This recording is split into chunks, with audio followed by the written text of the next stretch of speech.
জি, আমরা এখন বিছানাকান্দিতে আছি। এটি সিলেট জেলার গোয়াইনঘাট উপজেলার একদম শেষ সীমান্ত, ওপারে ভারত। এই যে বিছানাকান্দির অপরূপ সৌন্দর্যময় দেখতে পাচ্ছেন যে কিভাবে ঝর্ণা যাচ্ছে, পাহাড়ি নদীর ঝর্ণা। বেহেস্তের মধ্যে যে বেহেস্তের নহর থাকবে, এটি অনেকটা সেই বেহেস্তের নহরের মতো, যে কলকলনি শব্দ আপনারা নিশ্চয়ই শুনতে পাচ্ছেন। খুবই সুন্দর এই বেহেস্তের ঝর্ণার মতো এখান থেকে ঝর্ণা বয়ে যাচ্ছে। আমরা সেই সুদূর ফরিদপুর থেকে এই ঝর্ণা দেখার জন্য এসেছি। এই সৌন্দর্য না দেখলে এই বর্ণনা করে শেষ করা খুব মুশকিল।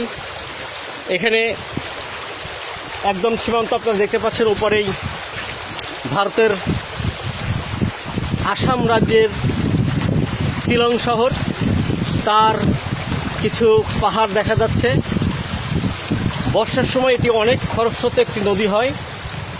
এই স্রোতের প্রভাবেই পাথরগুলি ভারত থেকে ভেসে এই বাংলাদেশে আসে এবং এই পাথরকে কেন্দ্র করে এখানকার মানুষের জীবন জীবিকা নির্ভর করছে। হাজার হাজার মানুষ এই পাথর এখান থেকে উত্তোলন করে, বিক্রি করে এবং জীবিকা নির্বাহ করে। এটি আমাদের এখন প্রাকৃতিক সম্পদ, অন্যতম প্রধান একটি প্রাকৃতিক সম্পদ। বর্ষার সময় এটি আরও অনেক সুন্দর রূপ ধারণ করে। এটি দেখে বোঝা যাচ্ছে যে এখনই এই সময় যখন এটি এত সুন্দর, বর্ষার সময় এখানকার পানি আরও কত সুন্দর হয় এবং স্রোতের বেগ কত প্রখর হতে পারে, এটি অল্পতে ধারণা করা যায়।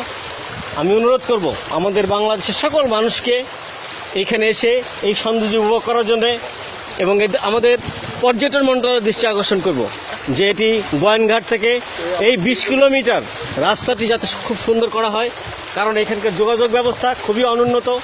এখান দিয়ে কোনোভাবেই যাতায়াতের এখন পর্যন্ত ভালো সুব্যবস্থা গড়ে ওঠেনি। এটি করার জন্যে বিনীত অনুরোধ রাখব এবং সবাইকে এই অপরূপ দৃশ্য দেখার জন্যে অনুরোধ করব। ধন্যবাদ সবাইকে।